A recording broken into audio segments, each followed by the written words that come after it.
Motivation is overrated. Environment often matters more. Anne Thorndike, a primary care physician at Massachusetts General Hospital in Boston, had a crazy idea.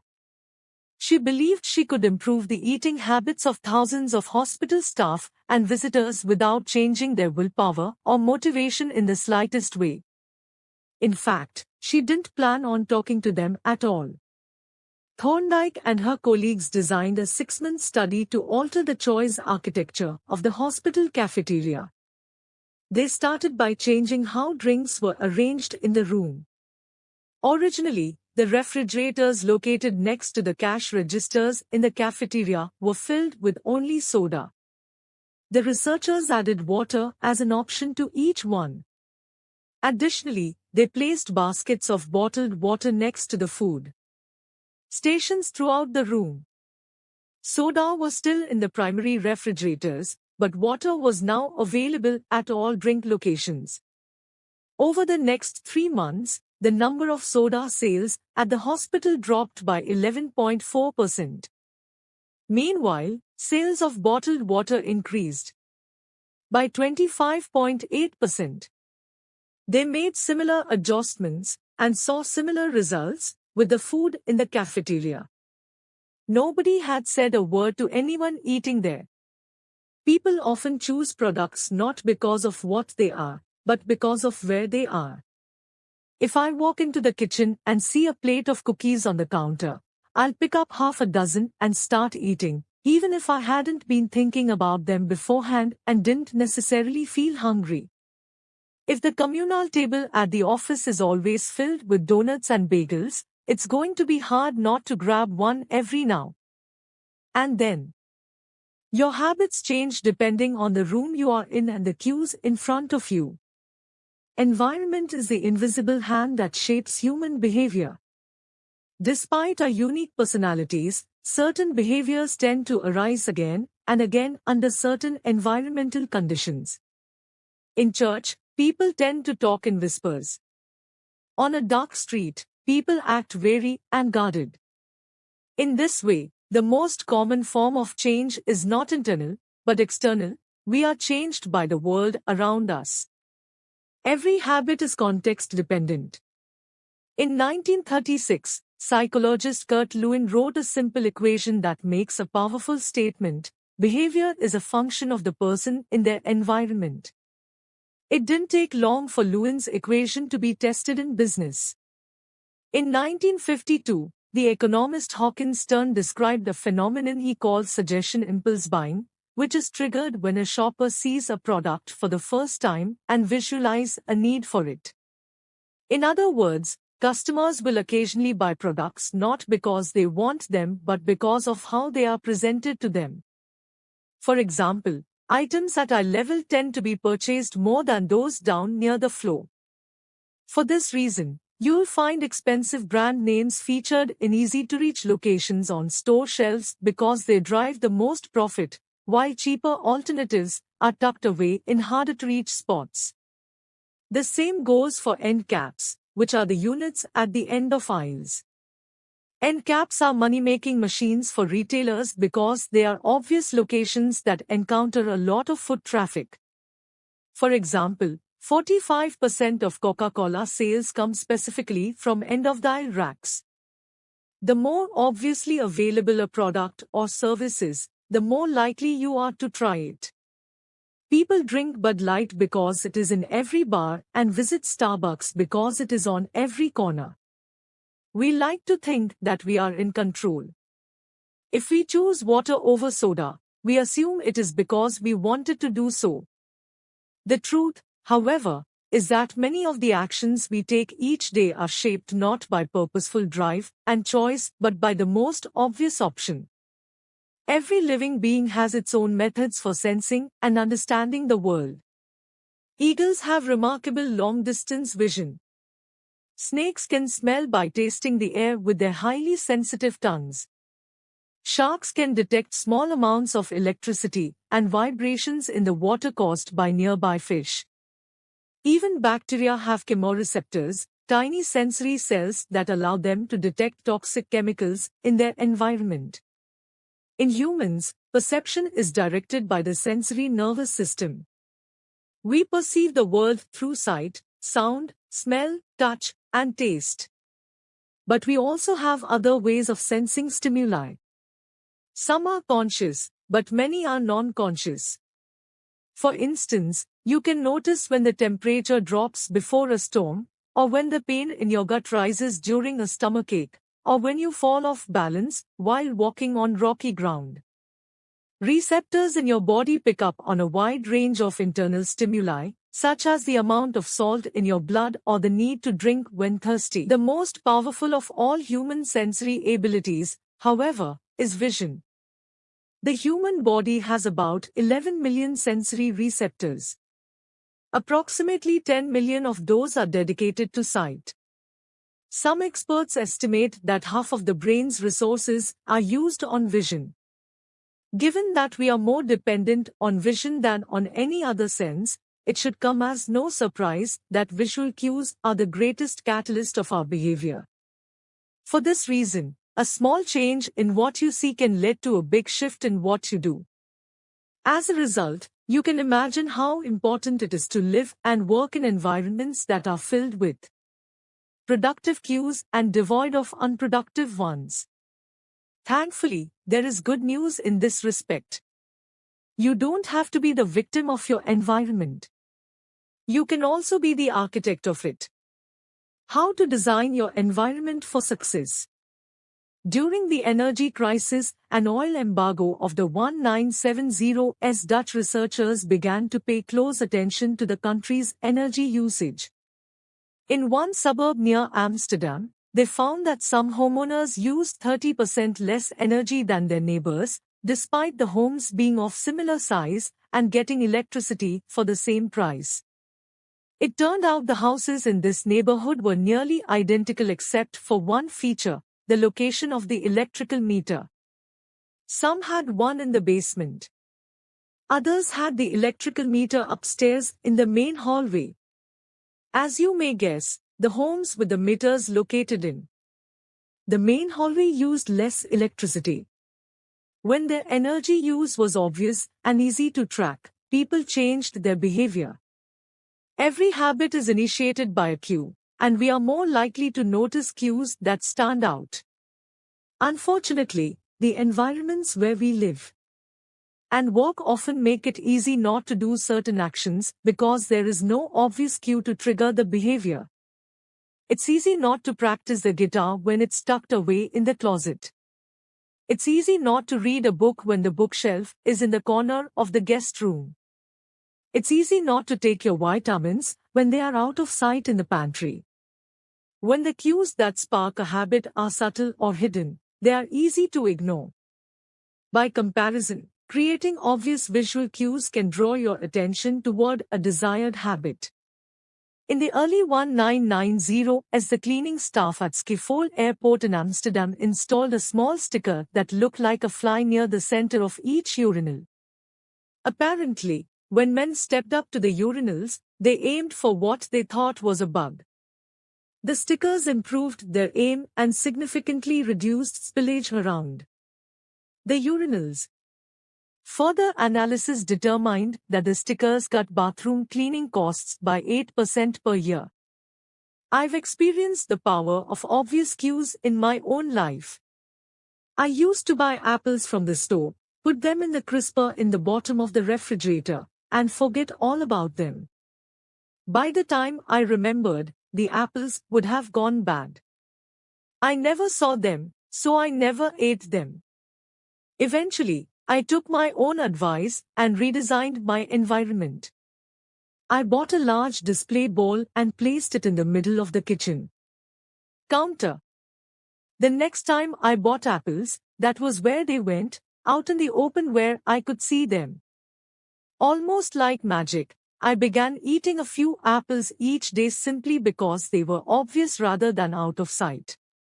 Here are a few ways you can redesign your environment and make the cues for your preferred habits more obvious. If you want to remember to take your medication each night, put your pill bottle directly next to the faucet on the bathroom counter.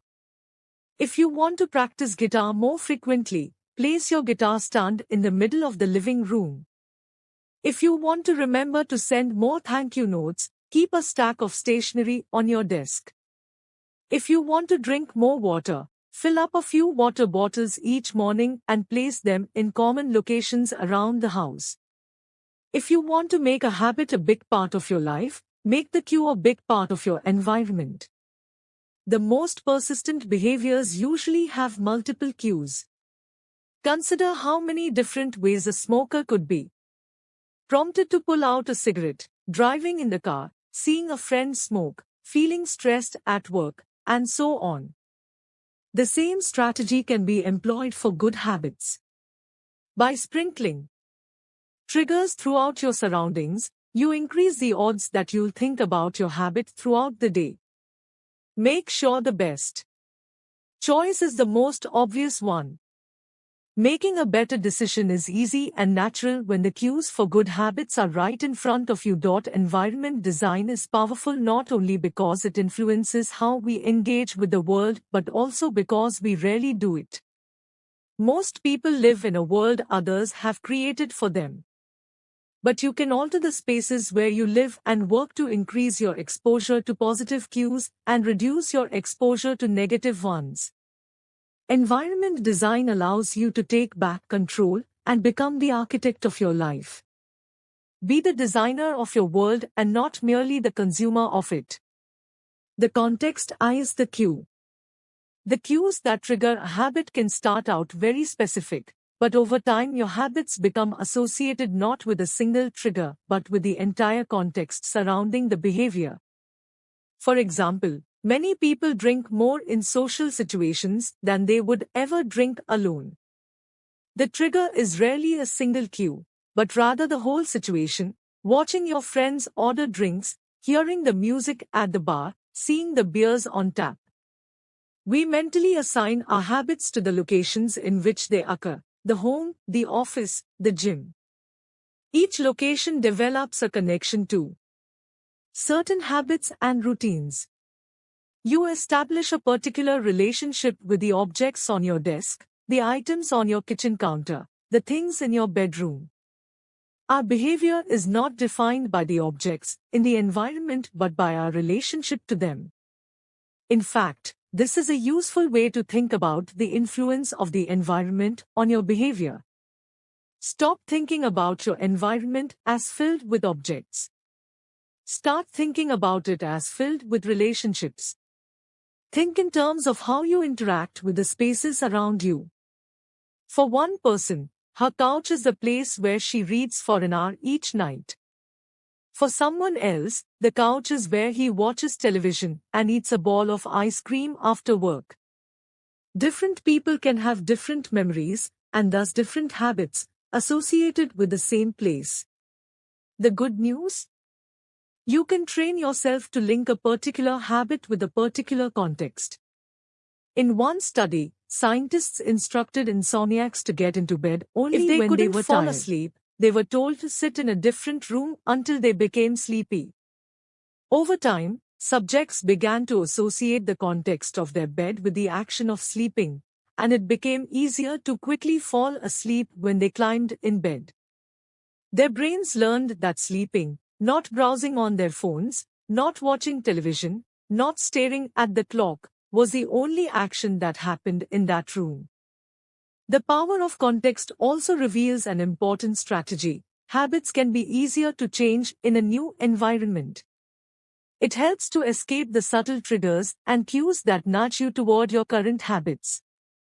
Go to a new place, a different coffee shop, a bench in the park, a corner of your room you seldom use, and create a new routine there. It is easier to associate a new habit with a new context than to build a new habit in the face of competing cues.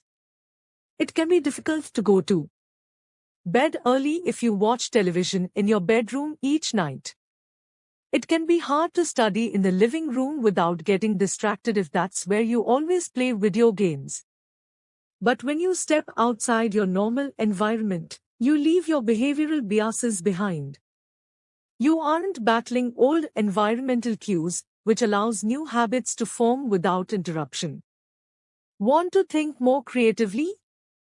Move to a bigger room, a rooftop patio, or a building with expansive architecture. Take a break from the space where you do your daily work, which is also linked to your current thought patterns. Trying to eat healthier? It is likely that you shop on autopilot at your regular supermarket. Try a new grocery store. You may find it easier to avoid unhealthy food when your brain doesn't automatically know where it is located in the store.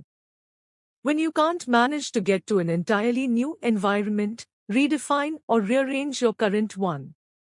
Create a separate space for work, study, exercise, entertainment, and cooking. The mantra I find useful is one space, one use. When I started my career as an entrepreneur, I would often work from my couch or at the kitchen table. In the evenings, I found it very difficult to stop working. There was no clear division between the end of work time and the beginning of personal time. Was the kitchen table my office or the space where I ate meals? Was the couch where I relaxed or where I sent emails? Everything happened in the same place. A few years later, I could finally afford to move to a home with a separate room for my office. Suddenly, work was something that happened in here and personal life was something that happened out there. It was easier for me to turn off the professional side of my brain when there was a clear dividing line between work life and home life. Each room had one primary use. The kitchen was for cooking. The office was for working.